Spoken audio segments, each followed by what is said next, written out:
Itulah kemuliaan waktu fajar. Jadi Allah sendiri yang menyampaikan, bukan cuma sholat yang penting, semua bacaannya itu langsung didengar, langsung direspon, langsung dipersaksikan. Karena itu ada anjuran bahkan dari Al-Quran, dan ini dikerjakan oleh semua sahabat, saking pentingnya sholat subuh itu, waktu fajar itu, bahkan mereka bangun dan menunggu sebelum tiba fajar. Ada apa di waktu subuh? Apa perbandingannya dengan waktu-waktu yang lainnya? Mengapa sebagian nama yang disematkan di dalam ibadah di waktu-waktu itu justru tidak sama dengan nama waktunya, tapi disebutkan dengan nama-nama yang berbeda? Zuhur kenapa dengan zuhur tidak nahar? Asar kenapa disebut asar tidak masa? Subuh kenapa disebut subuh dan ada dua nama dengan fajar? Ya, kenapa namanya dua? Itu yang coba kita hadirkan di pertemuan kajian kali ini. Mudah-mudahan dari pencerahan yang kita dapatkan di kesempatan pagi ini ada bakal terbaik yang kita bawa pulang setelah menunaikan ta'lim ini insyaallah. Tidak cukup dengan amin, kita mulai dulu ya. Bismillahirrahmanirrahim. Kita mulai Quran surah ke-17 Al-Isra di ayat ke-78. Bismillahirrahmanirrahim. Aqimis salata liduluki syamsi ila ghasaqil laili wa qur'anal fajr inna qur'anal fajri kana mashhuda. Aqimis salat, tunaikan oleh kalian salat dengan sempurna, dengan benar. Penting dicatat, setiap ada perintah menunaikan salat dalam Al-Quran yang salatnya dimaknai sebagai ibadah formal, bukan bermakna doa biasa. Jadi ada salat yang bermakna umum, yaitu doa. Jadi doa itu disebut dengan salat. Karena itu dalam fiqih, as-salatu hiya doa. Salat itu secara bahasa disebut dengan doa.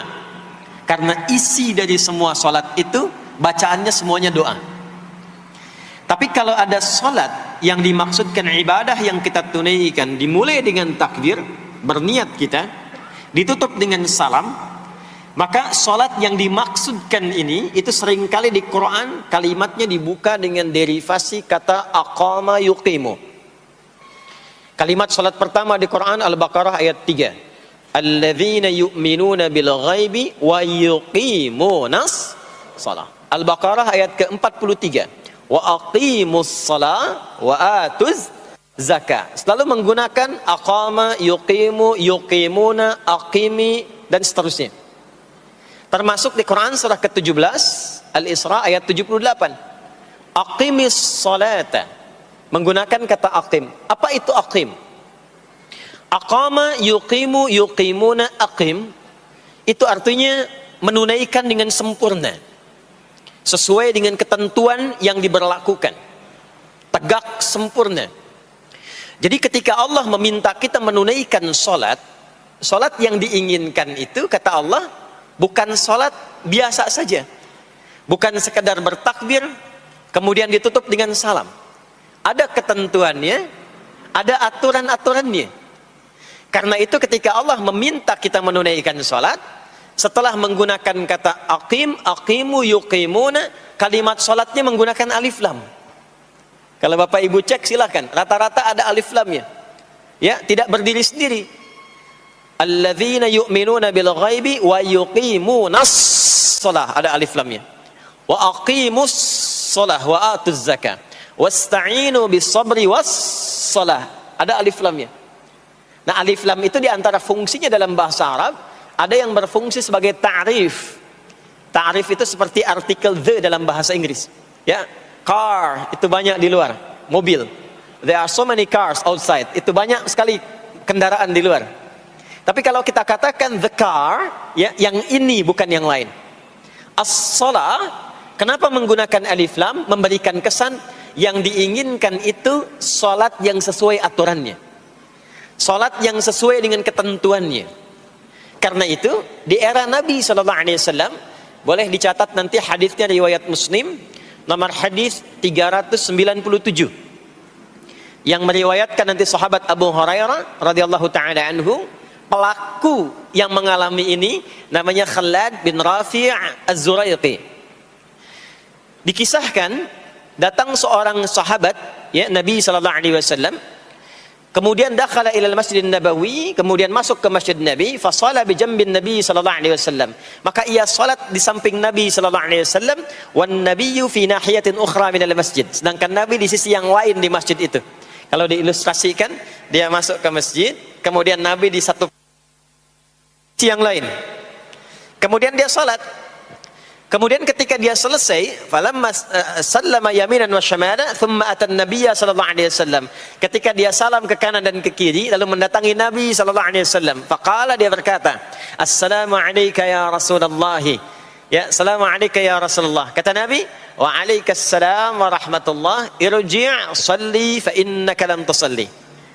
Kata Nabi, "Wa alaikassalam wa rahmatullah." Kamu salat lagi karena engkau belum salat. Padahal sudah salam.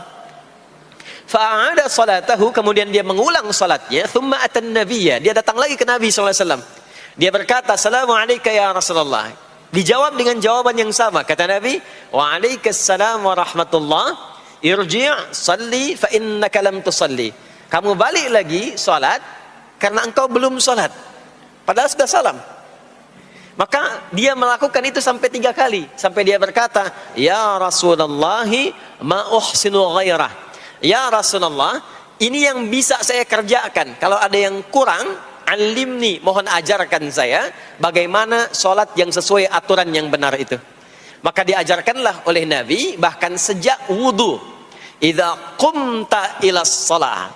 Kembali muncul kalimat tadi, aqama yuqimu. Kata Nabi, jika engkau sholatnya ingin sempurna, fa asbighil wudu, maka mulai dengan wudu yang sempurna. Maka biasanya orang kelihatan dari wudunya. Orang yang baik sholatnya itu mulai kelihatan dari sejak wudunya. Jadi kalau wudunya tidak sempurna, buru-buru, yang dibasuh tidak sempurna, itu pasti akan berdampak kepada sholatnya.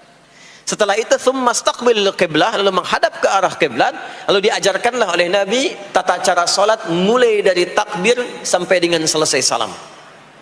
Nah, sholat seperti ini, jika benar oleh kita diikuti, jadi fokus baik-baik di sini, benar-benar diikuti oleh kita, aturannya dari mulai wudu sampai dengan salam, maka Allah akan berkenan memberikan 5 kemuliaan yang dicurahkan pada seorang hamba saat di dunia. Jadi kalau pahala di akhirat, pahala sholat kita dapatnya di akhirat. Sekali menunaikan sholat dapat 10 poin. Itu ada di Quran surah ke-6 Al-An'am di ayat 160. Man jaa bil hasanati falahu asyru amthaliha. Siapa yang mengerjakan perbuatan hasanah, perbuatan baik yang punya nilai pahala, maka diberikan nilainya 10. Di dalam Al-Quran, sholat itu disebut dengan hasanah, perbuatan baik yang punya nilai pahala. Itu ada di Quran surah ke-11 Hud di ayat yang ke-114. Aqimis salata tarafain nahar wa zulafan minal lail innal hasanati yudhibnas sayyiat. Tunaikan sholat di pembuka siang sampai akhirnya, sampai ketemu malam. Jadi dari subuh, zuhur, asar, maghrib sampai ke isya. Semua solat itu kata Allah disebut dengan hasanat. Innal hasanat. Hasanat jamak dari hasanah. Jadi solat disebut dengan hasanah. Kalau kita menunaikan solat di Al-An'am ayat ke-160, maka diberikan poin. Poinnya namanya ajrun. Ya, kita sebut dengan pahala. Pahala itu bahasa Qur'annya ajrun. Di Quran surah At-Tin, lahum ajrun ghairu memnun. Begitu kita mengerjakan amal soleh, maka diberikan pahalanya. Perbuatan amal solehnya disebut dengan hasanah, pahalanya disebut dengan ajrun. 10 itu ngitungnya bukan begini, bukan 1, 2, 3, 4, itu terlalu sedikit. Di hadis Muslim, ukuran 1 keduanya 500 tahun, 2 ketiganya 500 tahun, 3 keempatnya 500 tahun. Jadi sekali kita menunaikan sholat, 10 nilainya, setiap 10 itu 1 keduanya 500 tahun, 2 ketiganya 500 tahun. Kalau ditunaikan di masjid, ya, ditunaikan di masjid, nanti dapat lagi tambahan pahalanya. Baru masuk datang ke masjid dengan niat sholat, bukan yang lain ya. Kan ada orang yang kadang ke masjid niatnya tidak sempurna ibadah, mungkin janjian ketemu teman, ya, akhi, bro, ketemuan yuk, ya. Di mana? Di Pondok Indah aja, sambil sholat zuhur. Sambil sholat zuhur, jadi sholatnya sambil, ya, nyambi itu, ya. Substansinya mau ketemu kan, agenda intinya ketemuan sambil sholat zuhur. Nah, kalau kita niatkan mutlak untuk ibadah, apapun itu, mau sholat, mau baca Quran, mau i'tikaf, itu baru datang, baru menginjakkan masjid, masuk dengan kaki kanan, baru datang, itu sudah dicatatkan 25 kebaikan, belum apa-ngapain.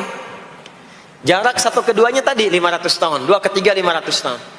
Kalau dilakukan sholatnya berjamaah, maka dapat tambahan 27, kalikan 27, sudah dapat 10 kali 27 berapa tuh? Ya, 270. Setiap satunya kalikan 500 tahun. Maka sholat di masjid itu bukan main-main.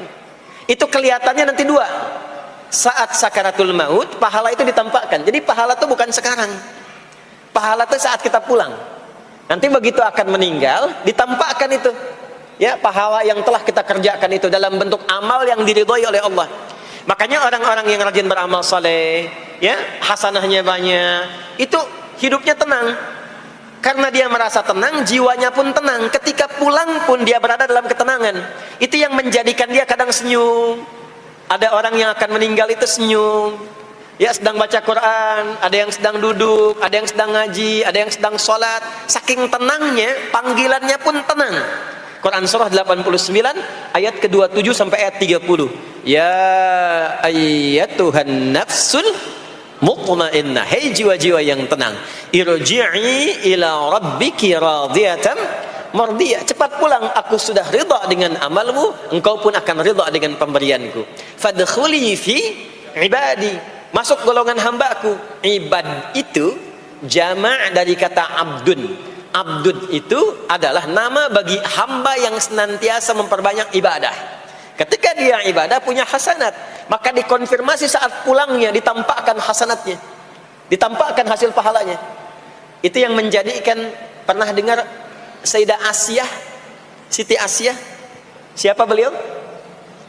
Istrinya Fir'aun kan? Ya, kan ada kisah viral dalam Al-Quran. Ketika beliau akan dieksekusi oleh Fir'aun, la'natullahi alaihi, Fir'aun itu akan mengadab, akan menghukum istrinya sendiri, Sayyidah Asiyah. Ketika akan disiksa dan sudah diikat dalam tiang itu, akan disiksa, maka beliau berdoa, Siti Asiyah itu, dan doanya diviralkan di Al-Quran. Rabbi bnili indaka baitan fil jannah wa najjini min fir'auna wa amali. Ya Allah, aku telah berislam, mempertahankan akidahku saat ini sampai dengan sekarang. Maka mohon ya Allah, berikan kepadaku anugerah di surga nanti, bangunkan satu istana di surga, dan selamatkan aku dari buruknya siksa Fir'aun, sehingga menjadi tanda bagi orang-orang yang akan beriman, bahwa beriman itu menyenangkan. Maka apa yang terjadi? Saat sakaratul maut itu ditampakkanlah oleh Allah istana di surganya, maka dia tersenyum.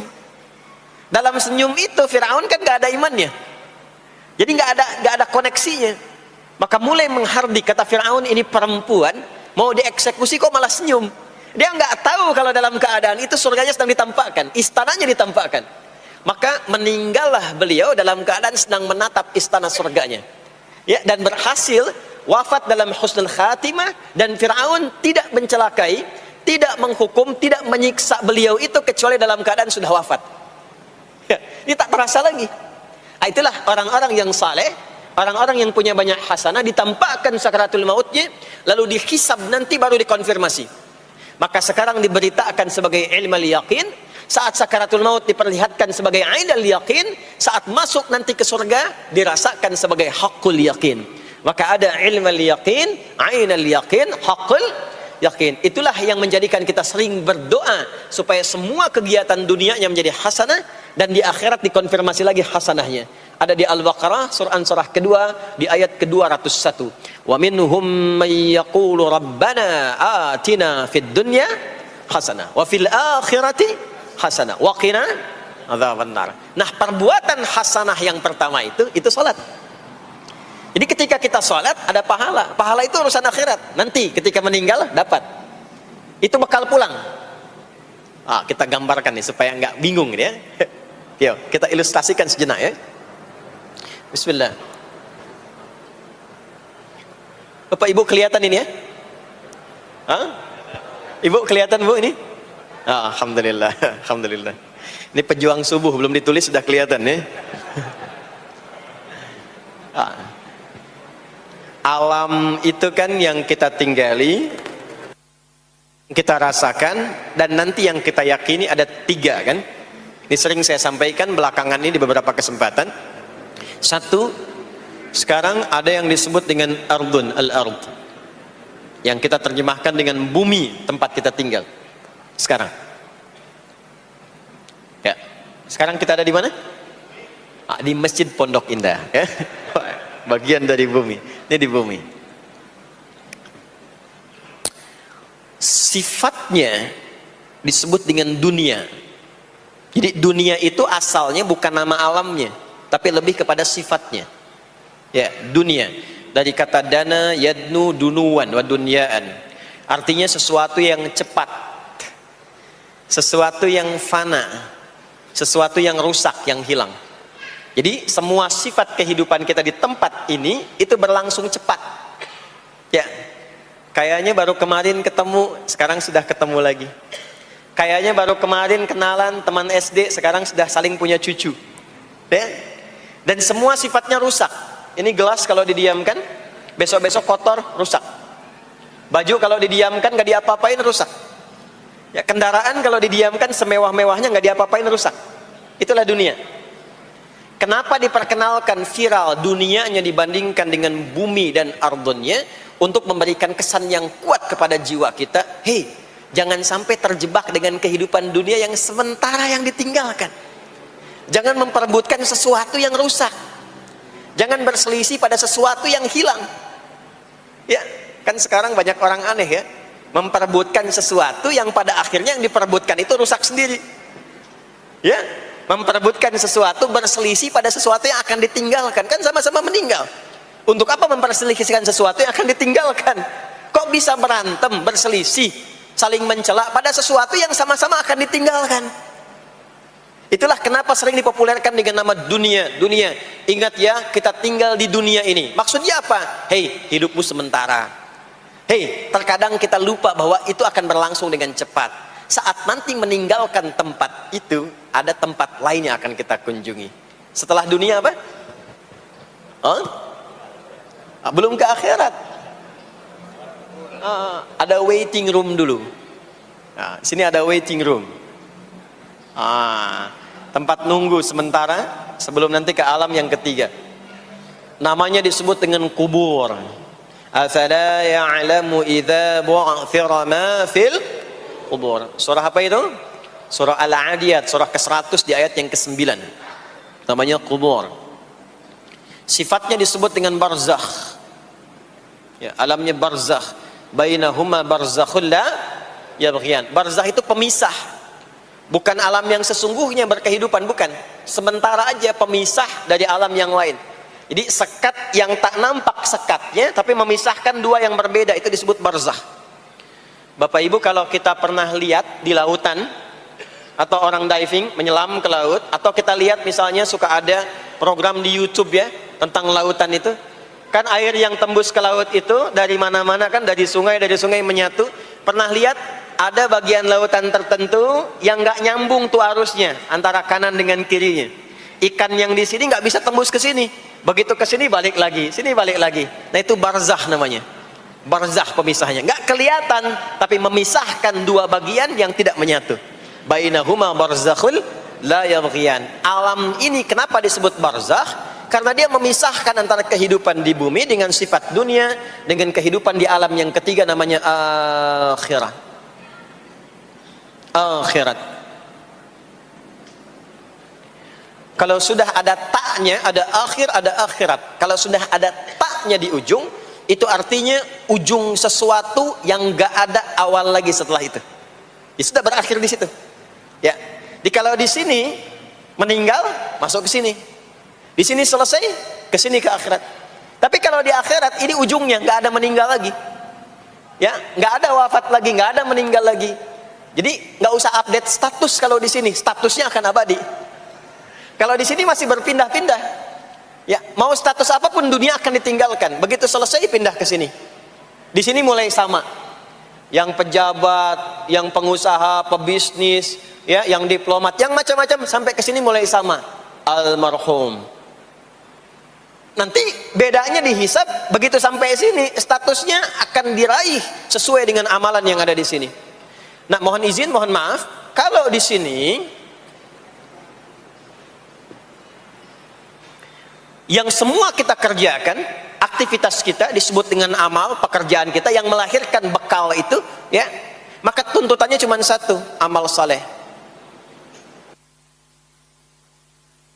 Pastikan semua amal perbuatan yang kita kerjakan soleh. Soleh itu artinya dipandang baik oleh Allah, singkatnya begitu. Kalau makan dengan cara yang soleh, yang Allah senangi. Minum, minum yang soleh. Berpakaian, berpakaian yang soleh. Bekerja, bekerja yang soleh. Maksudnya kalau Anda cari pekerjaan, cari yang dibenarkan oleh Allah. Jangan bekerja dengan korupsi, jangan bekerja dengan cara menyogok, jangan bekerja dengan mempopulerkan riba misalnya. Kalau makan, makan yang saleh, jangan makan yang haram, jangan makan hasil dari pencurian, itu namanya saleh. Kalau kita kerjakan semua aktivitas kita, pekerjaan semuanya saleh, maka tadi dia akan punya nilai. Nilai itu yang disebut dengan hasanah. Ya. Hasanah ini punya poin, poinnya yang disebut dengan ajrun, yang kita kenal dengan pahala, yang tadi saya terangkan.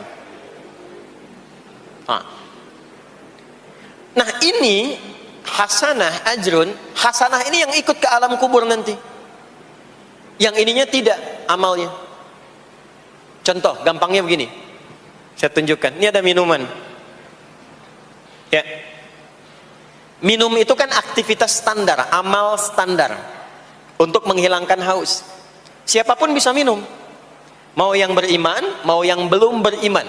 Saya sering katakan belum beriman dengan harapan sama-sama beriman sebelum wafat. Ya, itu adabnya. Maka bagaimana cara minum ini supaya menjadi soleh?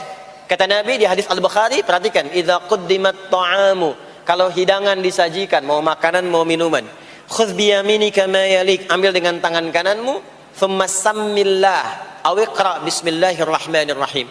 Maka sebelum diminum ucapkan bismillahirrahmanirrahim. Maka kalimat bismillahirrahmanirrahim itu yang akan menjadikan aktivitas minum menjadi hasanah. Dituliskanlah pahalanya, namanya ajrun. Minumannya itu selesai, itu masalah dunia. Hausnya hilang, keluar jadi kotoran, itu minumannya. Jadi gelasnya nggak ikut ke alam kubur. Ya, minumannya nggak ikut. Yang ikut apanya? Ini hasanahnya. Jelas sampai sini? Karena itu semua aktivitas yang kita kerjakan dalam berkehidupan itu pasti ada pedoman dalam Al-Quran dan hadis detailnya untuk membimbing semua aktivitas kita menjadi soleh. Pedoman itulah yang sering kita kenal dengan nama doa namanya. Nah.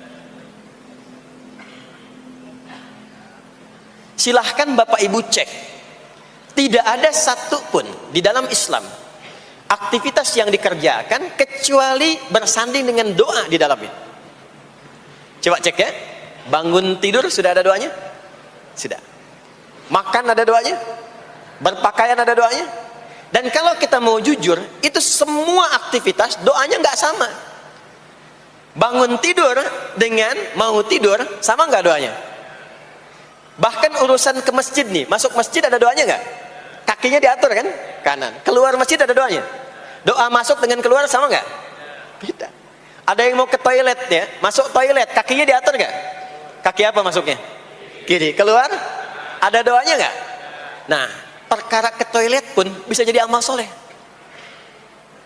Karena semua yang dikerjakan dalam Islam itu bernilai. Allah itu ingin mendidik kita, jangan sampai melakukan sesuatu yang tidak ada manfaatnya. Dan kalau sudah ada manfaat, jangan tanggung.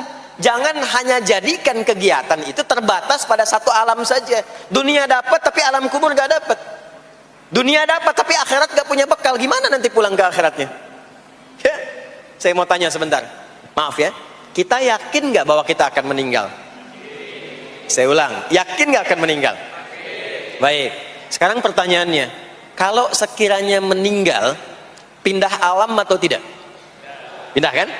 Makanya diumumkan di Masjid Raya Pondok Indah, inna lillahi wa inna ilaihi rajiun, telah meninggal dunia, telah meninggalkan dunia.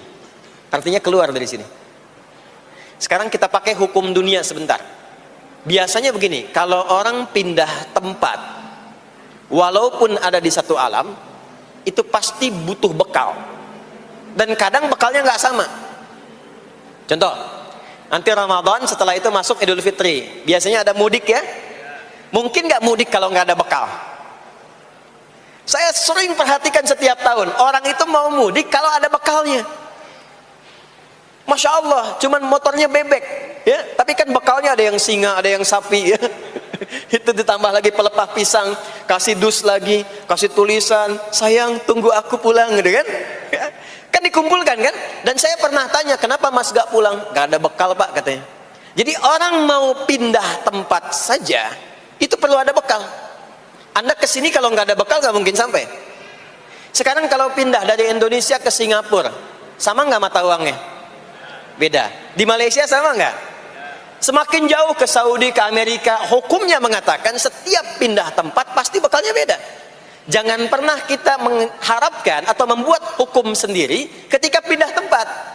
Jadi sesama dunia saja tempatnya, bekalnya sudah beda. Sekarang Anda menginginkan pindah alam dari dunia ke kuburan, bekalnya pengen sama, mustahil. Makanya sejak kita meninggalkan dunia, semua paket dunia tanggal di atas, pindah ke bawah, selesai. Nih bajunya ini nggak akan ikut nih, ganti. Ya namanya kafan kan, dan di kafan itu sudah nggak ada kantongnya. Coba dicek tuh, ada kantongnya nggak kan kafan tuh? Nggak ada. Dan ini nggak akan dibawa nih, handphone yang bagus lagi dipakai ngerekam nih, nggak akan ikut. Ah saya mau dipakai aja, ntar kalau malaikat nanya man robuka, nih sudah pernah ikut kajian.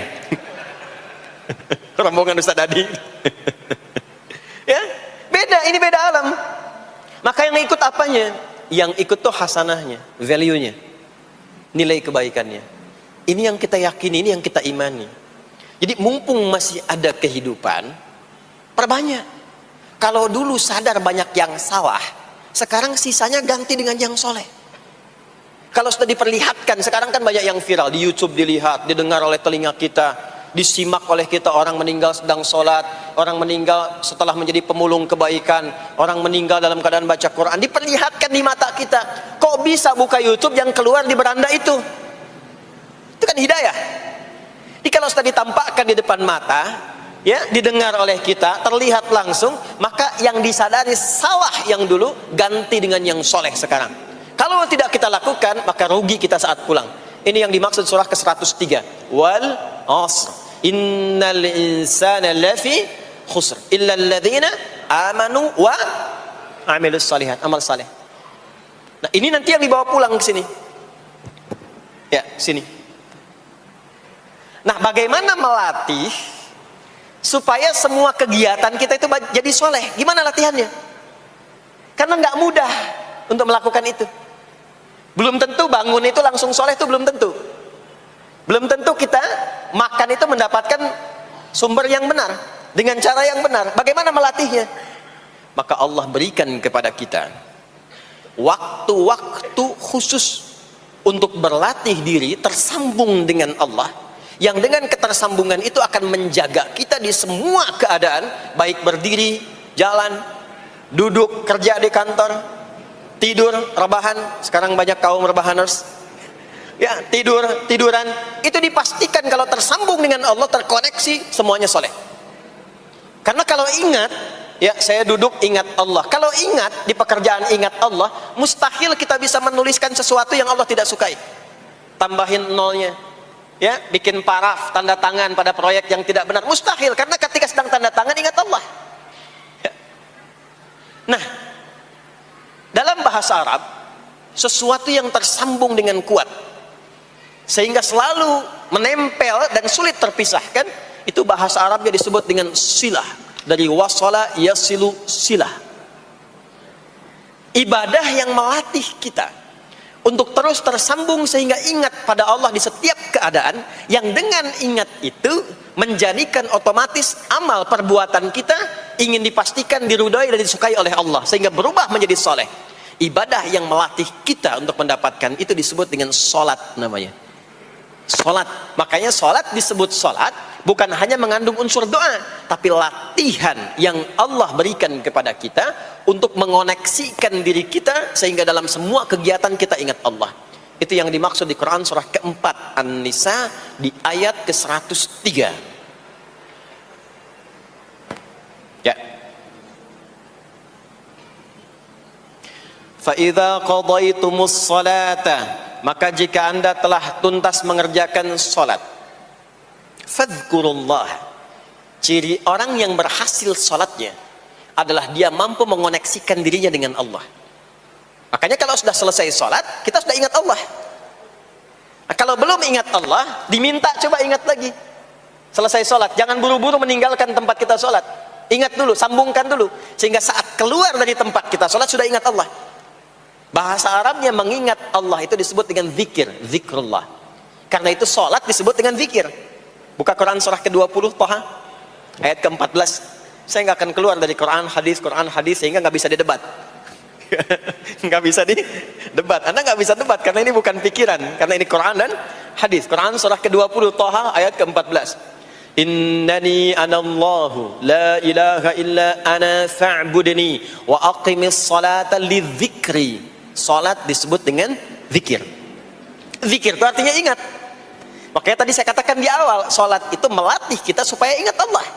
Karena itu ketika kita salam, assalamualaikum warahmatullahi wabarakatuh, assalamualaikum warahmatullahi wabarakatuh, belum ingat kita kepada Allah, maka diminta zikir pasca salat. Setelah salat ada zikir kan? Dan zikir pertamanya apa? Hadis Muslim, astaghfirullah, astaghfirullah, astaghfirullah. Itu yang paling singkat. Kalau mau agak panjang, astaghfirullahalazim, alladzi la ilaha illa huwal hayyul qayyum wa atubu ilaihi. Kenapa istighfar? Karena kita memohon ampun kepada Allah kalau dalam sholat tadi belum nyambung sama Allah. Karena ada orang yang saat sholat bukan ingat Allah, dia masih ingat dunia. Padahal dari sejak awal sholat sudah diminta buang urusan dunia ke belakang. Makanya kita bertakbir, itu ada kitabnya. Asrarus shalah, nadharat fi ma'anis shalah. Ketika Anda mulai bertakbir, takbir begini, Allahu Akbar. Kenapa mengangkat tangan gini salah satunya? Di antara maknanya, buang urusan dunia ke belakang. Pasrahkan dirimu kepada Allah. Kalau sholatnya ingin khusyuk, jangan bawa urusan dunia ke dalam sholat. Buang. Yang menjadikan seseorang kurang khusyuk begitu takbir, dunia masih dibawa. Lisannya berucap Allahu Akbar, tapi pikirannya motor hu akbar, mobil hu akbar, ya kan? Status tuh belum diupdate hu akbar, ya, miss call belum dibalas hu akbar. Itu bermasalah, sehingga mudah dikerjai setan. Ada setan namanya khanzab di Sunan Abu Daud. Saat seseorang mulai bertakbir, kata Nabi, fayaqulu syaitanu, di situ setan mulai beraksi. Sebelum takbir kita dibikin fokus. Anda silahkan praktekkan. Kalau mau sholat rasanya fokus. Tapi mulai bertakbir Allahu Akbar, setan mulai beraksi, kata Nabi. Udhkur kada, udhkur kada. Ingat ini, ingat itu. Hatta la yash'ural musalli kam rak'atan yusalli. Sampai ada orang sholat yang tidak sadar berapa rakaat sedang menunaikan sholatnya. Subuh berapa rakaat tadi? 2 diucapkan, tapi ketika dipraktekkan ada yang 3. Ada yang 1. Ya, ada yang begitu. Ada, tapi di hati saya gitu ya. Nah ini, makanya setelah kita sholat, salam, assalamualaikum, assalamualaikum, itu kita mencoba menyempurnakan dengan apa? Istighfar dulu. Kalau tadi ada yang belum tersambung. Setelah itu apa? Kita sambungkan. Allahumma antas salam, subhanallah, alhamdulillah, Allahu Akbar. Makanya dilatih 33 kali. Sekali belum nyambung, 2 kali. 2 kali belum nyambung, 3 kali. 3 kali belum ingat, 4 kali. Masa iya sih sampai 33 kali belum ingat juga? Bapak nama siapa? Joni. Siapa Pak? Joni. Siapa Pak? Joni. Siapa Pak? Apa enggak dengar saya Joni? Itu baru 3 kali. Ini kita 33 kali menyebutkan subhanallah. Masa enggak nyambung juga? Alhamdulillah 33 kali. Masa enggak syukur juga? Dilatih. Kalau sudah terkoneksi, inilah dia. Fadhkurullaha qiyama. Bangun dari sholat, bangkit. Selesai sholat, mau kerja, mau kemanapun, ingat Allah. Jadi nggak ada istilahnya keluar masjid tertukar sendal, tuh nggak ada. Ada di sini yang tertukar sendal? Banyak. Insya Allah tidak ya. Kalau ingat Allah tuh nggak mungkin tertukar. Jadi begitu Anda akan menggunakan yang punya orang lain, sadar tuh, astagfirullah, Allah mengawasi, bukan punya saya walaupun mirip. Ya, walaupun mirip. Ya, pakai yang punya kita, itu akan diarahkan. Tapi kalau nggak ingat ada yang mengawasi, nggak ingat ada yang lihat, nggak ingat akan dihisab. Mana ya tadi? Oh, ini dia, masya Allah, lupa saya. Pakai masya Allah lah gitu. Dia pakai yang paling bagus tuh. Pulang dia, padahal dia ke masjid tuh nggak pakai sendal. Pekerjaan juga begitu, nggak akan sembarangan ngambil yang bukan haknya, kerjakan proyek yang tidak benar. Demi Allah, kalau di Indonesia ini muslimnya benar semua sholatnya, makmur. Wah, para polisi itu tenang tugasnya gitu, ya. Tentara juga nyaman, di pekerjaan tuh nggak usah ada CCTV, ya, nggak usah ada e-tilang, nggak usah ada kamera di jalan, ya kan? Ini karena kenapa? Latihannya nggak maksimal. Ini pentingnya sholat tuh itu. Jadi semua menjadi amal soleh, semua jadi amal soleh. Begitu ingat Allah, maka berdiri ingat Allah, jalan ingat Allah, duduk ingat Allah, berbaring pun ingat Allah. Kalau sudah ingat Allah, pasti disebut nama Allah. Ini yang dimaksud hadis Nabi. Qala Rasulullah sallallahu alaihi wasallam, kullu amrin dhi balin la yubda'u fihi bi bismillahirrahmanirrahim fahuwa abtar. Setiap perbuatan yang baik yang dibenarkan oleh hati setiap hamba, lalu diikutkan bismillahirrahmanirrahim. Nggak mungkin orang nyebut bismillahirrahmanirrahim kalau nggak ingat Allah. Minum, bismillahirrahmanirrahim. Makan, bismillahirrahmanirrahim. Bekerja, bismillahirrahmanirrahim. Itu ketika dikerjakan langsung jadi hasanah. 10 poin. Ada pahalanya. Dan jangan dianggap ringan ya. Ini kalimat ringan tapi menentukan saat pulang, saat meninggal nanti. Nah, kalau nggak disebutkan bismillahirrahmanirrahim atau tidak bacakan doa yang menyertainya, maka jadi dunia saja, solehnya hilang, tinggal amalnya. Dibalasnya di dunia, akhiratnya nggak ada. Itu yang dimaksud Quran surah ke-25 Al-Furqan ayat 23. Wa qadimna ila ma 'amilu min 'amalin faj'alnahu haba'an manthura. Kalau ada orang berbuat baik di dunia tapi tidak disertakan niat akhirat, kami balas dunianya. Anda kerja belasan tahun, puluhan tahun untuk dunia aja, dapat gaji, dapat benefit, dapat penghargaan. Ada yang juara, ada yang dapat bintang, champion, ya, ada yang promosi jabatan, tapi niatnya untuk dunia. Allah adil, kata Allah, kerja keras dia untuk dunia, saya balas dengan balasan dunia. Tapi kalau diniatkan akhirat, dunia dapat, akhiratnya pun dapat. Kan kerjanya sama, etosnya sama, di tempat yang sama. Kita niatkan akhirat, gak ada ruginya. Begitu meninggal, dapat. Beruntungnya dan bersyukurnya kita sebagai muslim, kita itu lengkap informasinya. Urusan kubur ada informasinya, akhirat ada informasinya. Silahkan komparasikan dengan informasi dan sumber manapun. Ditemukan nggak yang informasi detail seputar kubur, seputar hisab, seputar kiamat, seputar surga, seputar neraka? Cuma di Islam. Itu yang kita syukuri, supaya kita siap-siap. Bukan sekedar dibaca, baca ada pahalanya, tapi siap-siap ada konsekuensi kebaikannya. Ini balik ke sini. Karena itu saya katakan dari awal, pertama Bapak Ibu sekalian, sholat itu menjadi ibadah paling pokok karena dia akan mengantarkan kita pada konektivitas yang kuat dengan Allah Subhanahu wa taala. Ini poinnya. Kalau sudah nyambung dengan Allah, bukan cuma jadi amal soleh. Orang-orang yang tersambung dengan Allah di semua aktivitas kehidupannya, maka akan mendapat jaminan langsung dari Allah Subhanahu wa ta'ala yang memudahkan semua urusan hidupnya. Mudah sukses, mudah bahagia, mudah tenang. Semua kemudahan yang kita raih dalam konteks kebahagiaan, ketenangan, kesuksesan itu kalau digabungkan semua maknanya, berubah katanya menjadi falah. Apa namanya? Falah. Falah itu bahagia, sukses, nyaman. Kalau dibuka kamus English Arabic misalnya, falah itu bahasa Inggrisnya success and happiness. Bukan cuma bahagia, bahagia dan sukses. Bukan cuma sukses, karena ada orang sukses belum tentu bahagia. Saya sering tanya yang ini nih, dan biasanya para ibu yang juara menjawabnya itu. Ya, pilih mana? Kaya tapi gelisah, atau miskin tapi tenang? Miskin tapi tenang. Sukses tapi gelisah, ya, atau miskin tapi tenang? Sukses tapi tenang, ya. Sukses dan bahagia. Nah, sukses dan bahagia itu bahasa Arabnya falah. Ini poinnya. Falah. Sekarang coba kita dengar baik-baik. Cek telinganya masih ada nggak tuh? Cek telinga masih ada nggak? Setiap hari, di setiap pergantian waktu dalam sehari. Pergantian waktu sehari itu ada 5. Dari mulai subuh, ke siang, zuhur, ke sore, asar, mau habis sore menjelang malam, maghrib, muncul malam, isya. Itu setiap hari 5 kali berganti waktu diperdengarkan oleh Allah. Hambaku, kamu harus bahagia. Hambaku, kamu harus sukses. Apapun pekerjaanmu, sukses. Apapun aktivitasmu, harus bahagia. Harus senang, harus tenang.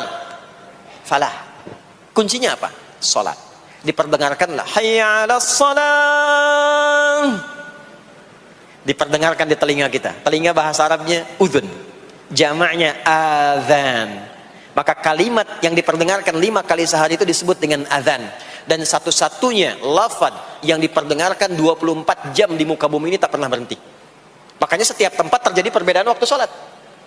Ya, di sini tadi subuhnya jam berapa? 4.13, 12, 49, 4.10. Terjadi perbedaan pendapat tentang waktu subuh. Ya, ini menandakan bahwa bukan dari tempat yang sama. Saya di Bekasi tadi 49, 4:09, sini 4:13. Jadi setiap detik, setiap menit, ini adzan, sana adzan, ini adzan, sana adzan, terus bersautan. Dan kalau kita dengarkan sedunia itu dari beda waktu, 24 jam diperdengarkan. Hayya 'alas shalah, ayo salat. Kenapa pasti salat ya Allah? Hayya 'alal falah. Dengar tuh baik-baik kata Allah. Salat akan mengantarkan engkau pada kebahagiaan. Salat mendekatkan engkau pada kesuksesan. Salat mengantarkan engkau pada kedamaian. Makanya kalau orang salat pasti tenang hatinya.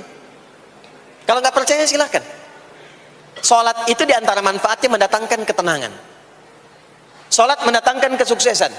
Karena itu salat bukan hanya ibadah yang diwajibkan pada umatnya Nabi Muhammad SAW saja, tidak. Semua nabi dan rasul yang pernah bertugas di bumi itu semuanya salat dan meminta umatnya salat. Hanya memang kita yang paling sempurna menunaikannya, caranya. Ya, dulu umat nabi-nabi lain juga salat. Contoh, Nabi Musa salat.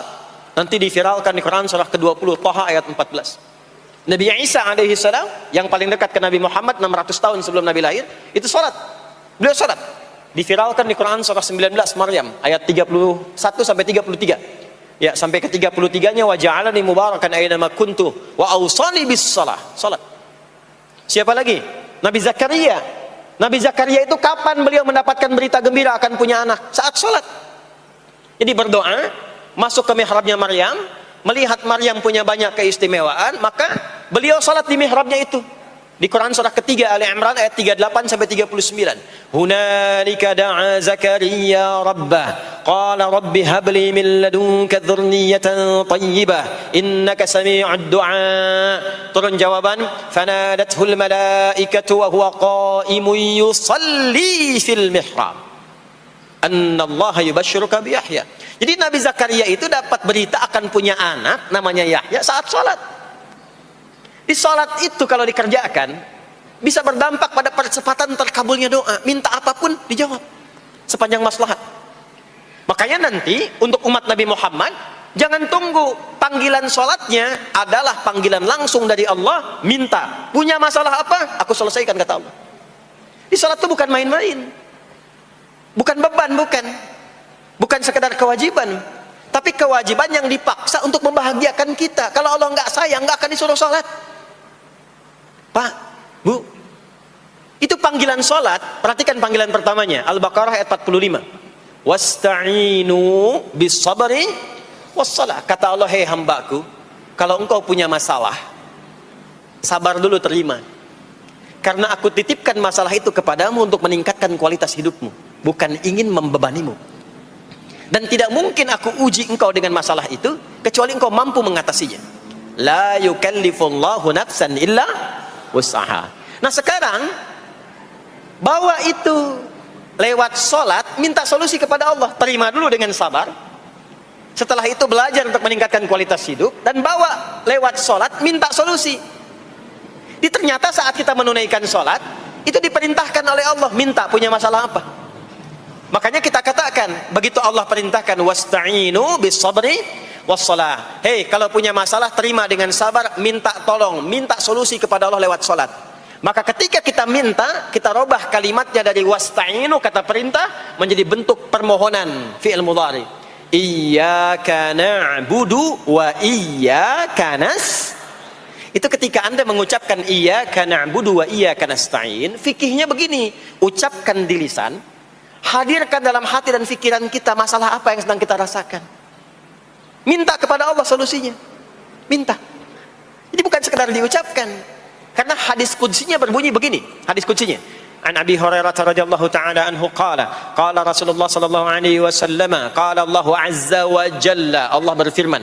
Saya langsung saja ke bagian kalimat iyyaka na'budunya. Idza qala al-'abdu, kalau seorang hamba berkata dalam salatnya, iyyaka na'budu wa iyyaka nasta'in, ya Allah, sekarang hamba salat kepadamu, ibadah hanya kepadamu, seperti yang kau perintahkan. Maka hamba memohon kepadamu, ya Allah, seperti yang kau janjikan. Wa iyyaka nasta'in. Lalu hadirkan dalam benak kita, ya Allah, engkau maha tahu sebelum hamba ungkapkan. Hamba punya persoalan ini. Mohon kepadamu, ya Allah, hilangkan semua masalah itu. Berikan hamba solusi yang terbaik. Berikan hamba keberkahan darimu. Itu sekilas hadir dalam jiwa kita. Maka apa yang terjadi? Qala Allah azza wa jalla, dijawab kalimatnya itu, hadza baini wa baina 'abdi wa li 'abdi ma sa'al. Ini perjanjian antara aku dengan hambaku. Kalau hambaku benar salatnya sampai kalimat ini, apapun yang dia mintakan sekarang, aku akan kabulkan. Sepanjang itu ada maslahat untuk dirinya. Dicontohkan itu oleh Nabi Zakaria. Beliau itu minta saat berdiri, Pak, bukan saat sujud. Dimulai dari berdiri. Nanti akumulasinya saat sujud. Itu berdiri aja, kalau benar mintanya dikabulkan. Tidak menunggu selesai sholat. Dan ada fikihnya, nggak sembarangan, ada fikihnya nanti. Ada fikihnya, ya, ada tuntunannya. Alhamdulillah. Poinnya adalah sholat itu solusi. Makanya jangankan Nabi yang tadi saya sebutkan, Nabi Ismail, itu saking pentingnya sholat, wasiat beliau yang diviralkan di Al-Quran untuk semua keluarganya, sholat. Ada di Quran surah 19 Maryam ayat 55. Wa kana ya'muru ahlahu bis salah.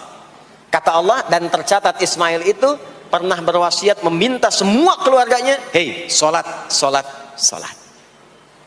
Jadi kalau kita mau urut sampai ke atas, semua sholat.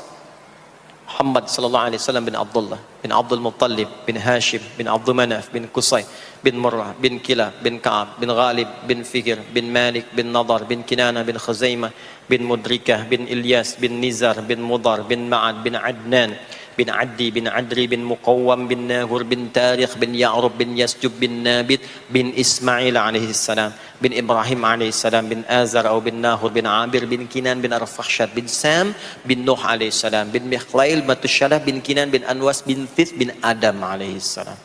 Semua salat. Coba ulangi itu. Semua salat. Para nabi salat, para rasul salat. Anda bukan nabi, bukan rasul, nggak mau sholat dan pengen mudah hidupnya, pengen masuk surga Firdaus lagi, Anda sehat. Jadi ini pentingnya sholat itu bukan cuma kewajiban, tapi diwajibkan, dipaksa dengan wajib itu supaya bahagia, supaya falah. Makanya kalau ada panggilan azan, cara memahaminya ini falah. Oh, ini solusi saya di sini nih, kebahagiaan saya ada di sini, kesuksesan saya ada di sini. Ya, makanya ketika dipanggil oleh muadzin, hayya 'alas shalah, labbaik, siap saya. Di sini. Ini poinnya. Nah, saya sambungkan kembali, ya. Ketika seseorang dilatih lewat salat dan sudah mulai tersambung dengan Allah Subhanahu wa taala, maksudnya ingat Allah, tertatalah semua aktivitasnya. Maka berubahlah lewat salat ini, lewat latihan ini, semua kegiatannya berubah, didorong menjadi amal soleh. Karena itu, setiap orang yang sholatnya benar, yang pertama dianugerahkan oleh Allah kepada orang sholat itu bukan dunia, tapi perubahan perilakunya menjadi lebih baik.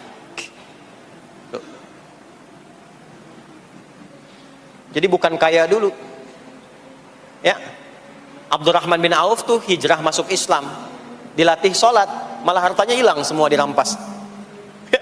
Tapi setelah itu jadi apa? Jadi orang paling kaya, ya. Abu Bakar As-Siddiq, Utsman bin Affan, Umar bin Khattab, pertama kali masuk Islam kan latihannya sholat. Apakah langsung kaya? Jadi pemimpin? Jadi diplomat? Amr bin As bisa ekspedisi? Dari Afrika Utara sampai ke Syam, tidak. Yang diberikan apa? Perubahan perilaku dulu.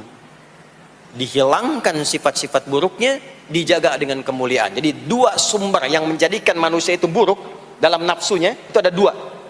Di nafsu itu nanti punya dorongan untuk mengarahkan kepada yang buruk, namanya fujur. Lawannya nanti takwa.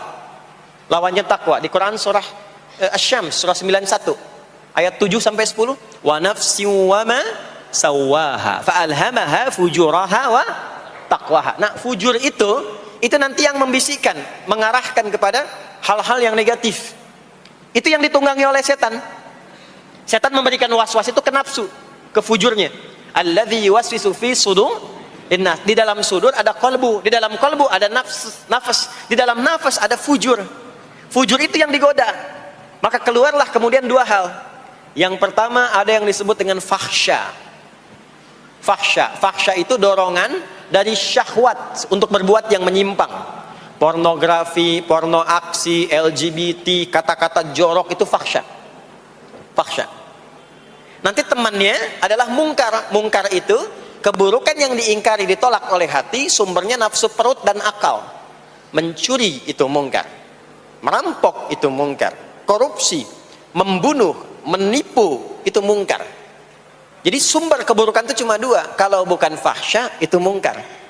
Orang yang sholatnya benar, maka parameternya itu, ukuran pertama kali dia dapatkan adalah ditutupnya oleh Allah, dijaganya oleh Allah keadaan nafsunya, sehingga dia tidak dikontrol oleh perbuatan fahsya dan mungkarnya. Maka aktiflah sinyal takwanya.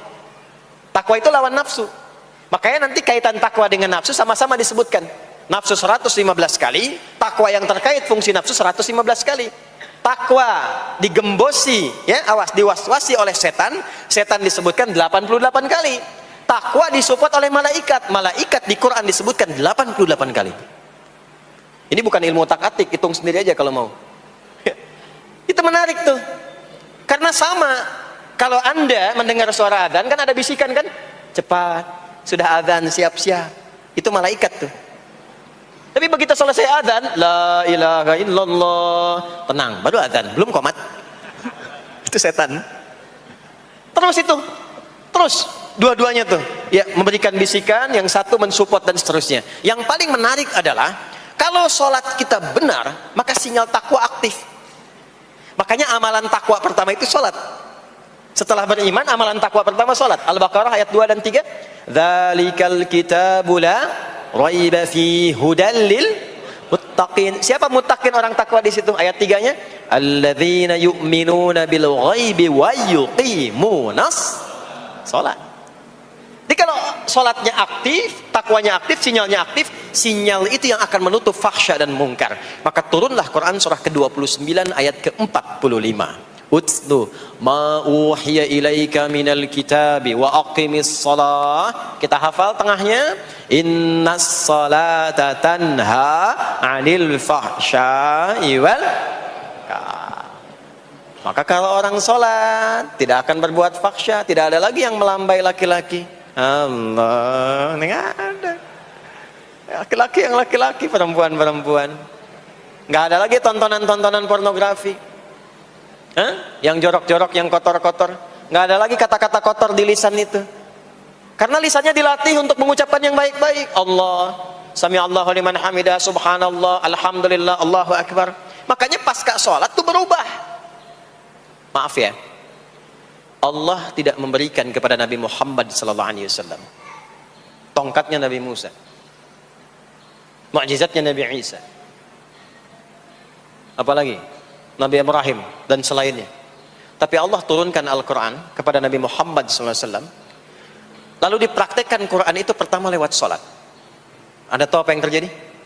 Nabi Muhammad itu diutus oleh Allah dalam lingkup masyarakat yang sangat terbelakang dan hatam kriminal.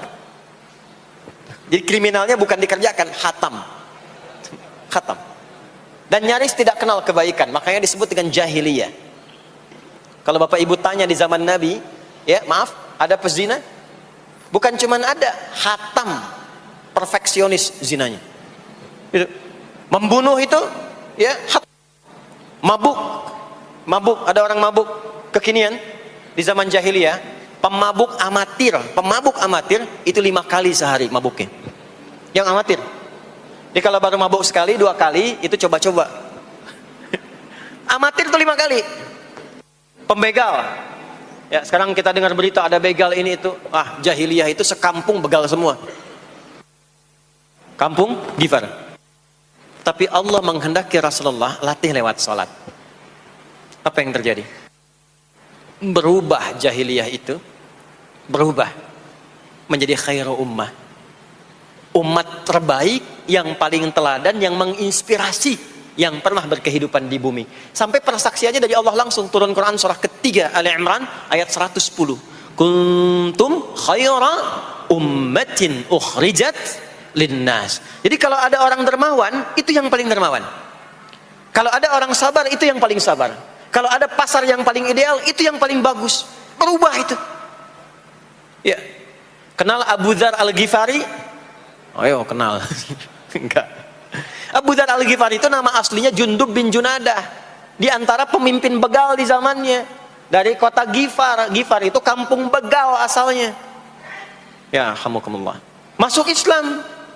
Datang ke Mekah. Bertemu dengan Rasulullah. Begitu masuk Islam, kata Jundub bin Junadah, ya Rasulullah, ausini au kama qala, berikan saya nasihat. Kata Nabi, pulang sekarang. Kata beliau, enggak, saya mau umumkan keislaman saya depan Ka'bah. Kata Nabi, jangan lakukan. Sekarang orang masih belum tahu tentang Islam, nanti marah kamu dipukuli. Kata beliau, ya Rasulullah, saya ini membegal terang-terangan, masa bersyahadat sembunyi-sembunyi? Maka keluar ke depan Ka'bah, dia katakan, ya ma'asyara Quraisyin, hei semua orang Quraisy. Datang orang, usyhidu bi annahu la ilaha illallah wa anna Muhammadar Rasulullah. Aku bersaksi, syahadat la ilaha illallah Muhammadar Rasulullah. Kalian mau apa? Dipukulin sampai pingsan. Sampai ketika akan diteruskan, ada riwayat mengatakan datang Sayyidina Ali bin Abi Thalib, ada yang mengatakan Sayyidina Hamzah ya bin Abdul Muttalib radhiyallahu ta'ala anhuma jami'an. Datang menyampaikan, jangan teruskan. Kalau ini meninggal, ini wafat, kita akan celaka karena kafilah kita akan lewat desa Ghifar. Kalau lewat Ghifar gak akan berhasil niaga kita, katanya. Ya, karena akan dihabisi semua ini orang Ghifar. Maka dibiarkan pergi, pulang. Tahu apa yang terjadi? Begitu Nabi hijrah ke Madinah, dikagetkan dengan suara kaki yang berdecak kencang. Bang, bung, bang, bung, bang, bung. Ternyata ada berita gembira. Sekampung begal Ghifar itu masuk Islam semuanya. Berubah jadi baik. Untuk menginspirasi generasi kemudian, maka dipopulerkanlah oleh beliau kunyahnya dengan nama daerahnya. Sayalah Abu Dzar Al-Ghifari. Al-Ghifari itu maksudnya apa? Dulu saya ini berasal dari Ghifar, kampung saya kampung begal. Cuma karena saya masuk Islam, diajarin sholat, diajarin baik, sekampung baik semua. Ya. Makanya orang-orang Arab setelah itu, bahkan non-Arab, kalau datang memperkenalkan daerahnya. Imam Al-Bukhari, itu nama aslinya bukan Al-Bukhari. Nama aslinya Muhammad, punya bapak namanya Ismail, punya kakek namanya Ibrahim, kakek buyutnya Al-Bughirah, yang buyutnya Al-Bardizbah, tinggal di kecamatan Ju'fah, Kabupaten Bukhara, Provinsi Khorasan, sekarang negaranya Uzbekistan. Karena berasal dari Bukhara, datanglah beliau kemudian ke Arab, sekarang ke Jazirah, ke Mekah, ke Madinah, memperkenalkan, saya bukan orang Arab, saya dari Bukhara. Rumusnya tambah alif lam di depannya, ujungnya tutup dengan i. Al-Bukhari, saya dari Bukhara. Diperkenalkan, maksudnya apa? Islam sudah masuk ke tempat saya, orang-orangnya sudah baik, orang-orangnya sudah khusyuk. Itu memperkenalkan. Orang tua kita Syekh Yasin dari Padang, maka diperkenalkan Syekh Yasin Al-Padangi. Syekh Ahmad Khatib dari Minangkabau, Syekh Ahmad Khatib Al-Minangkabawi. Syekh Abdul Somad dari Palembang, Syekh Abdul Somad Al-Palembangi. Syekh Nawawi dari Banten, Syekh Nawawi Al-Bantani. Ya, nanti ada Pak Ghafur dari Pondok Indah, ya, Masjid Raya Pondok Indah, datang ke Mekah umrah haji, ana Ghafur al Masjid Raya al Pondok Indahi, gitu. Itulah salat. Jadi salat itu merubah keadaan kita lebih baik. Itulah sebabnya kenapa 5 waktu, karena Allah inginkan di setiap waktu kita jadi orang baik, di setiap waktu kita bahagia, setiap waktu selesai persoalan. Datang masalah subuh, ya, antara subuh ke zuhur kan ada masalah tuh. Nggak mungkin ada orang dari subuh ke zuhur nggak punya masalah tuh, nggak mungkin. Tuh wajahnya udah kelihatan tuh. Ya, makanya kita datang ya menghadap kepada Allah, minta diselesaikan, minta diberikan taufik, sujud kita. Diberikanlah solusi. Zuhur ke asar ada masalah, datang saat asar. Asar ke maghrib punya masalah, datang. Makanya semua ulama dulu seperti itu.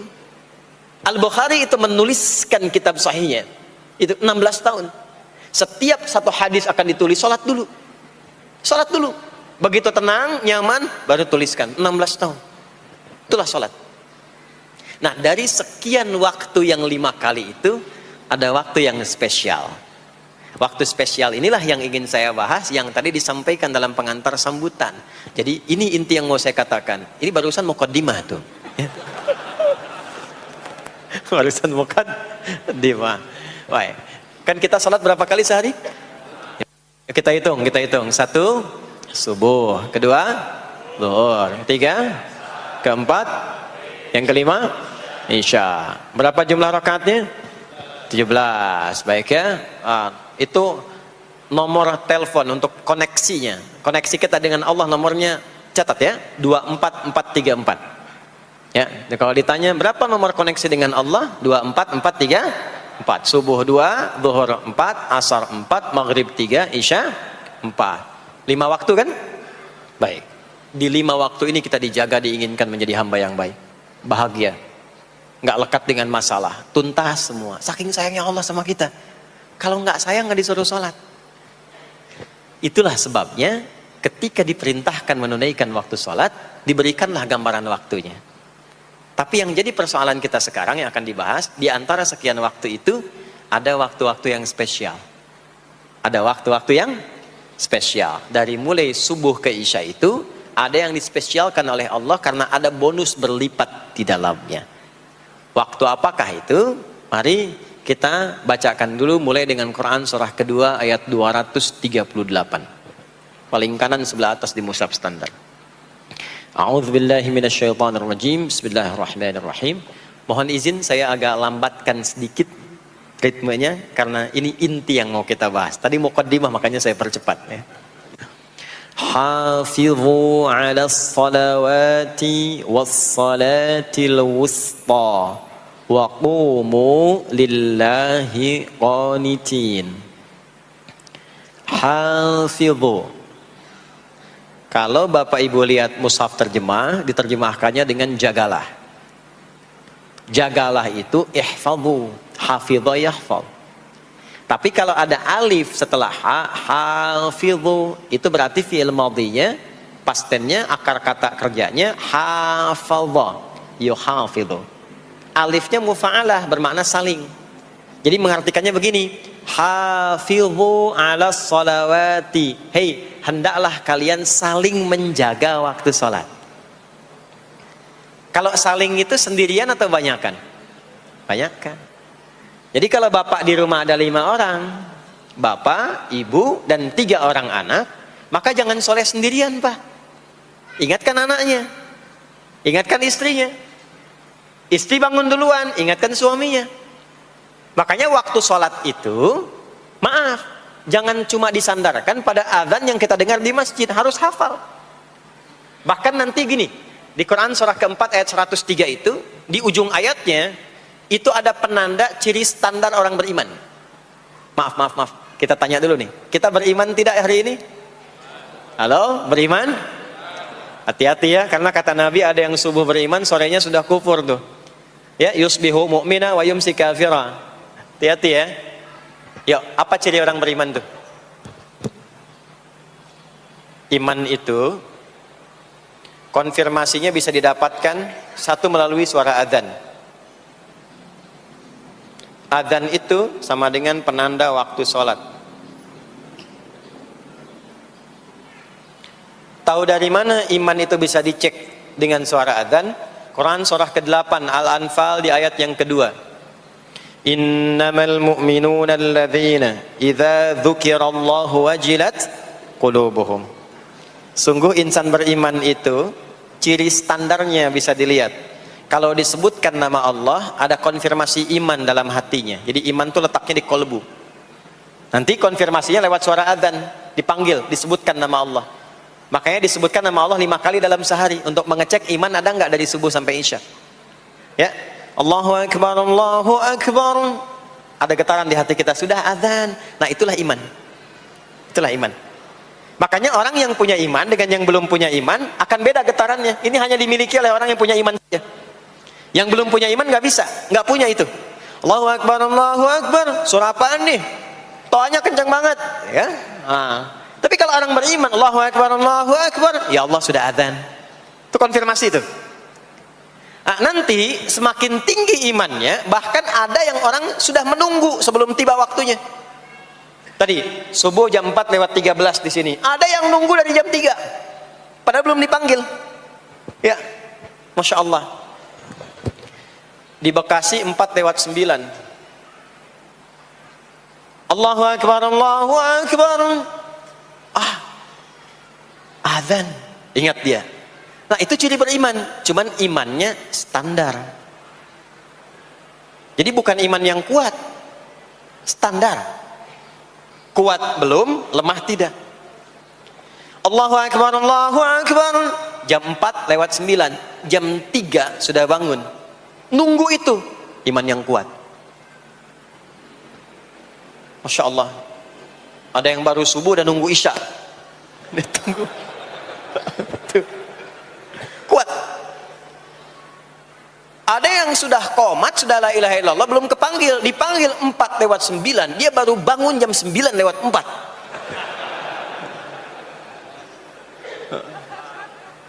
Tuh. Nah, ini iman lemah. Di bawah. Ciri standar, karena dipanggil ingat, maka ciri standar orang beriman itu tahu waktu sholat. Harus tahu, Pak, Bu. Itu standarnya. Itu ada di Quran surah keempat, di akhir ayat 103. Inna salata kanat 'alal mu'minina kitaban mawquta. Kalau pakai terjemah balaghah itu bunyinya begini, sungguh orang beriman itu pasti tahu waktu sholat. Nah, jadi kalau ditanya jam berapa zuhur nanti belum bisa kita jawab dengan sempurna, itu artinya apa? Imannya belum naik itu ke level standar, belum menguat. Ya, ini poinnya. Nanti kapan waktu sholat itu tiba? Kalau ada yang belum ingat, jangan dibiarkan tidak ingat. Makanya kata Al-Quran, saling menjaga ya waktu sholat itu. Jangan sampai di keluargamu, ada temanmu, kolegamu, bahkan tetanggamu itu nggak tahu waktu sholat. Bahkan nggak sholat, itu bahaya. Kalau memang sayang sama anak, ingatkan. Sayang istri dengan suami, ingatkan. Tanda istri beriman yang cinta dengan suaminya, tanda pertamanya ketika mengingatkan suaminya pada semua hal yang disukai oleh Allah. Begitu sebaliknya. Maka kata Al-Quran, hafidhu, saling menjaga waktu sholat. Disebutkan di situ alas sholawat, bentuknya begini. Tulisannya alif, lam, waw, alif, tak maftuha begini. Alas, begini tulisannya. Karena nanti ada yang begini, as-sholat, ada yang begini. Biar saja, nggak usah. Ada yang begini, tak marbutah.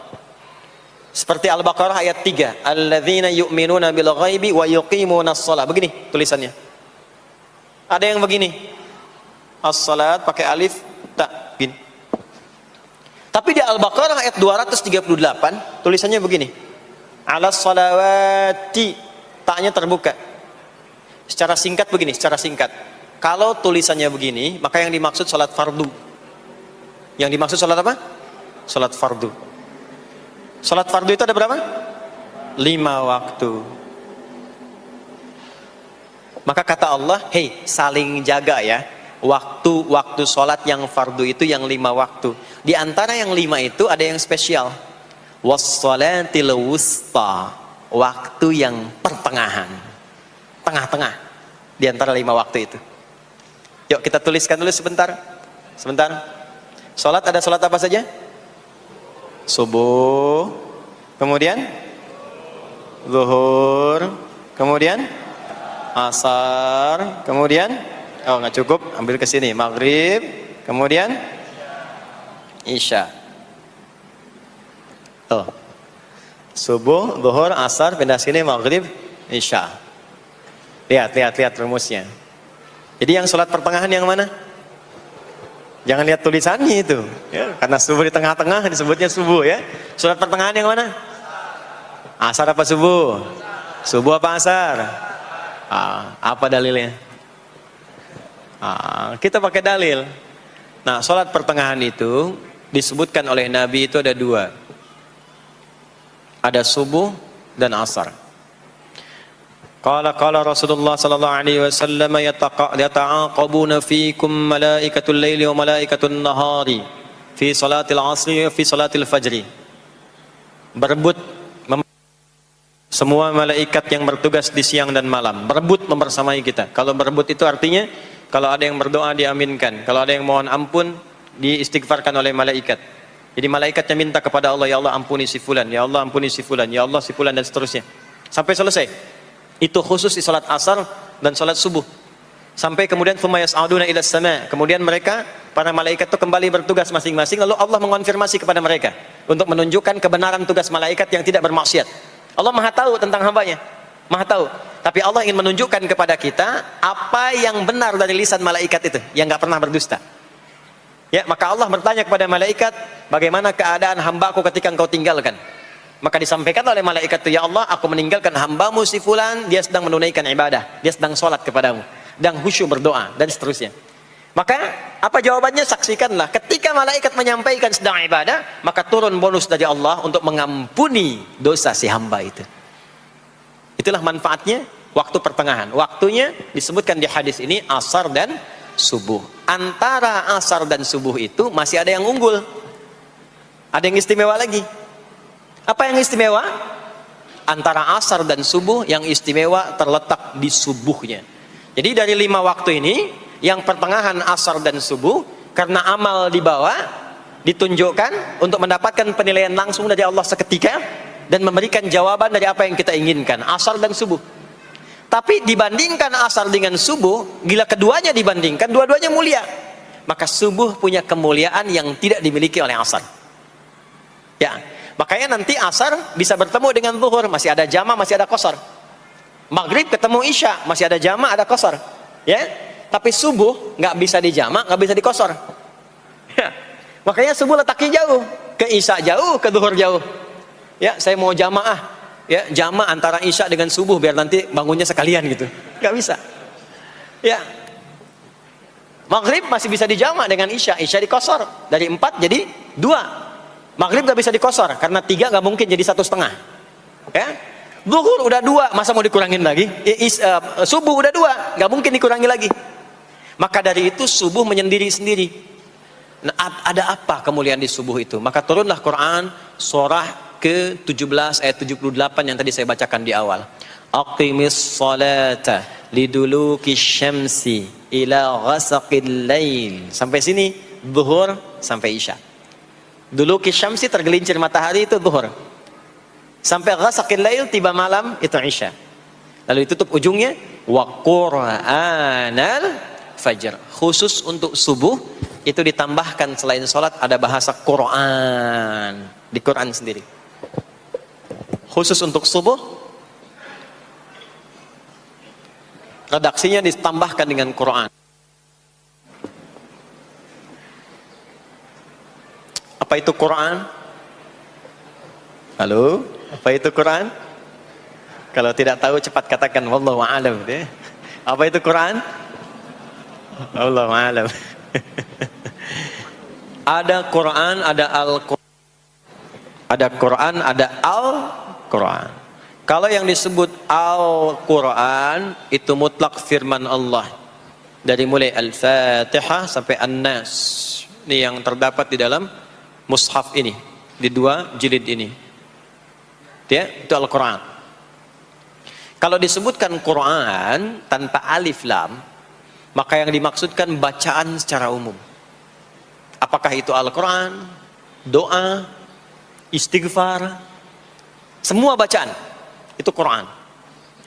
Kemuliaan sholat subuh itu dimulai sejak waktu fajar, matahari mulai keluar sinarnya untuk membelah gelapnya malam, itu sinarnya disebut dengan fajar.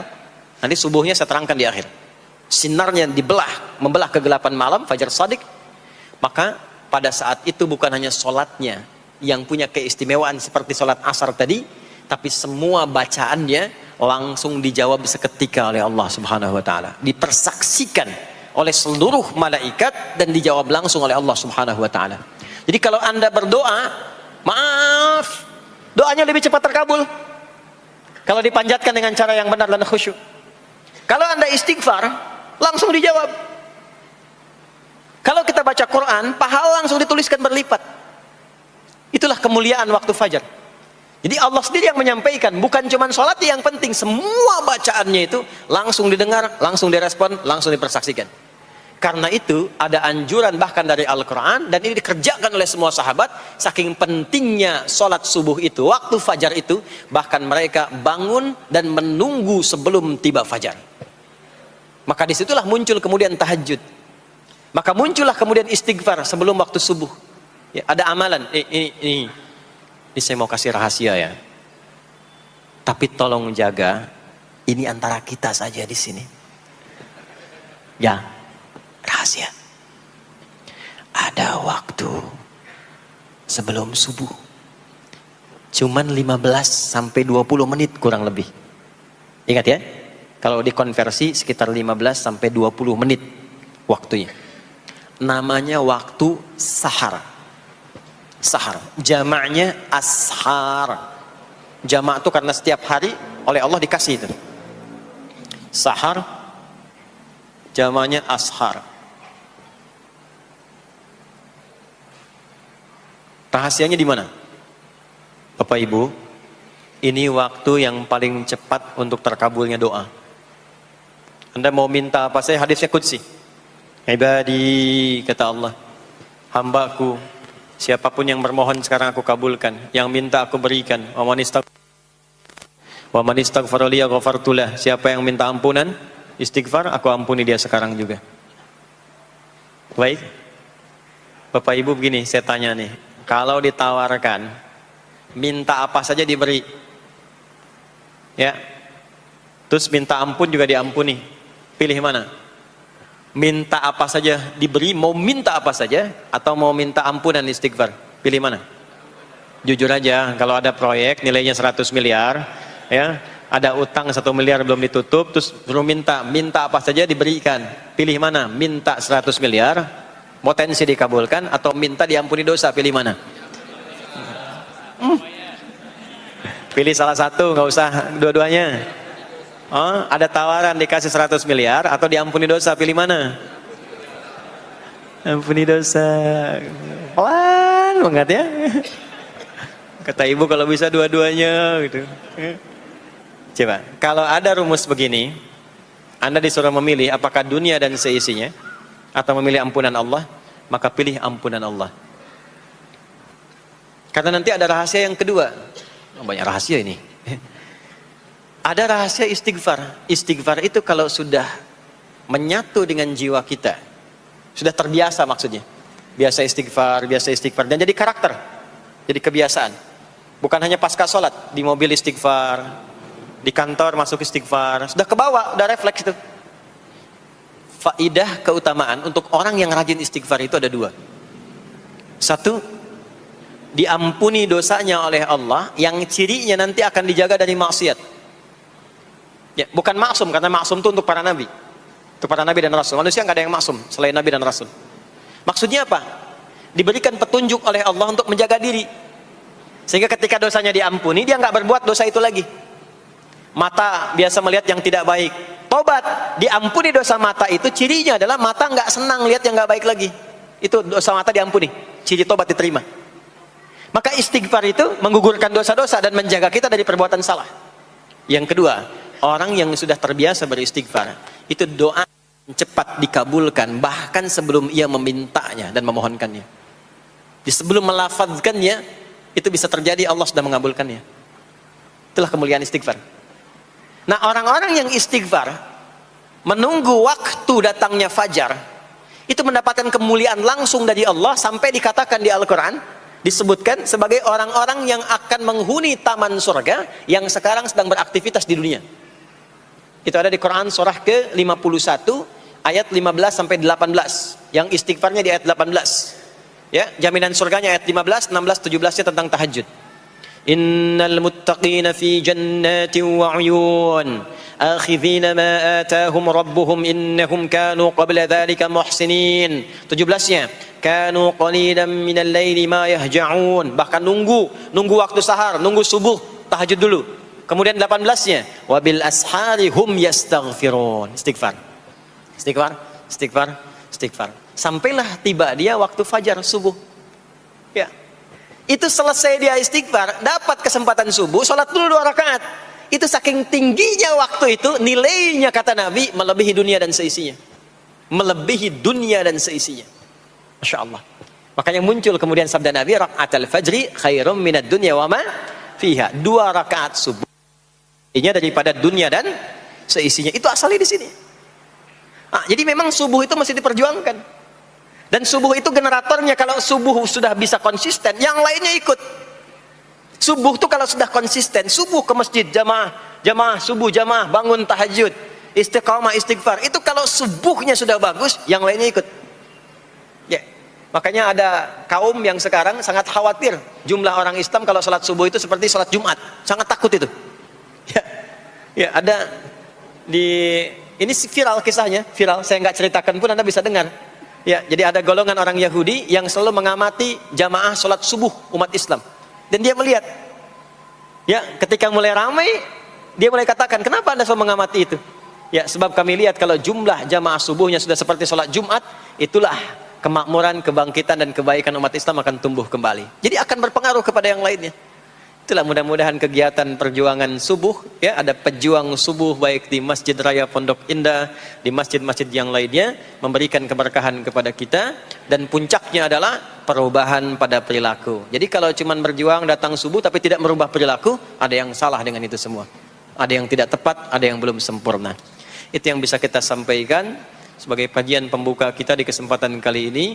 Mudah-mudahan ada manfaat yang bisa kita dapatkan. Kesimpulannya adalah salat adalah inti amalan kita yang bisa merubah alur kehidupan kita dunia dan akhirat. Salat kunci kebahagiaan, salat kunci kesuksesan, salat kunci datangnya rahmat Allah Subhanahu wa taala. 2, Allah meminta kita menunaikan salat 5 kali dalam sehari untuk memudahkan semua urusan kita di setiap waktu dalam sehari itu. Dan yang ketiga, di antara sekian 5 waktu itu ada waktu-waktu yang istimewa, yaitu asar, dan yang paling istimewa adalah subuh ataupun fajar. Mudah-mudahan kita bisa konsisten menunaikan dan menjaga waktu salat itu sampai kita pulang kepada Allah dalam keadaan husnul khatimah. Saya mau berikan rahasia di malam hari ini. Ada amalan-amalan tertentu yang saat dikerjakan bisa memasukkan kita ke dalam surga yang sangat spesial. Dan malam hari ini kita akan belajar satu amalan yang sangat penting yang saat dikerjakan bukan sekedar orang itu masuk surga, tapi dia akan menggandeng bapaknya, gandeng ibunya.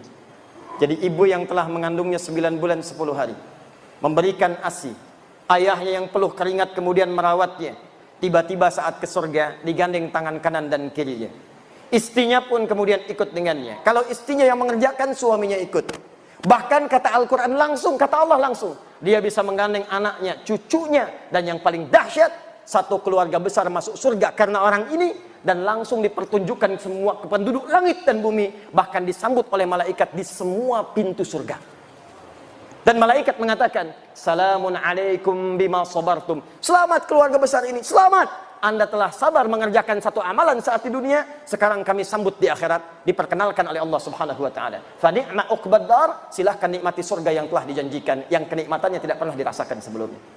Itu yang akan kita turunkan, bagaimana masuk surga dengan amalan yang disebutkan dalam Al-Qur'an dan sunnah Rasulullah sallallahu alaihi wasallam. Wa basyiril ladzina amanu wa 'amilus shalihat أن لهم جنات تجري من تحتها الأنهار كلما رزقوا منها من ثمرة رزقا قالوا هذا الذي رزقنا من قبل وأتوا به متشابها. Kata Allah Muhammad sallallahu alaihi wasallam, berikan kabar gembira bahwa ada di kalangan manusia yang sudah aku janjikan surga. Jadi ada manusia yang belum meninggal tapi sudah dijamin oleh Allah dengan berita gembira akan masuk surga. Jadi kita fokus ya, ada manusia belum wafat tapi dijamin oleh Allah orang ini akan masuk surga. Berikan kabar gembira pada golongan dari manusia bahwa aku sudah siapkan surga untuk mereka. Nah, ini ada rumus dalam tafsir, di ilmu tafsir, kalau ada berita disampaikan dalam Al-Quran tentang kebaikan, maka jangan dihukumi kebaikan